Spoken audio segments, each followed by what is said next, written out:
تم اقرار کرتے ہو کہ اللہ اور ہر چیز کا مالک ہے، اس کے کیا معنی؟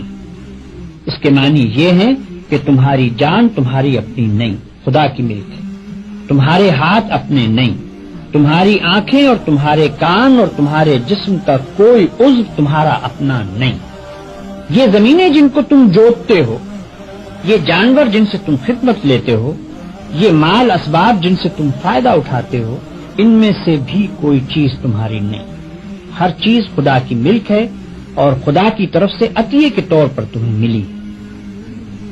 اس بات کا اقرار کرنے کے بعد تمہیں یہ کہنے کا کیا حق ہے کہ جان میری ہے، جسم میرا ہے، مال میرا ہے اور فلاں چیز میری ہے؟ دوسرے کو مالک کہنا اور پھر اس کی چیز کو اپنی قرار دینا بالکل ایک لغو بات ہے۔ اگر در حقیقت یہ بات سچے دل سے مانتے ہو کہ ان سب چیزوں کا مالک خدا ہی ہے تو اس سے دو باتیں خود بخود تم پر لازم ہو جاتی ہیں۔ ایک یہ کہ جب مالک خدا ہے اور اس نے اپنی ملکیت امانت کے طور پر تمہارے حوالے کی ہے تو جس طرح مالک کہتا ہے اسی طرح ان چیزوں سے کام لینا چاہیے۔ اس کی مرضی کے خلاف ان سے کام لیتے ہو تو دھوکہ بازی کرتے ہو۔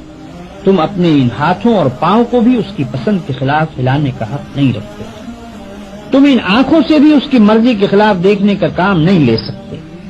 تم کو اس پیٹ میں بھی کوئی ایسی چیز ڈالنے کا حق نہیں ہے جو اس کی مرضی کے خلاف ہو۔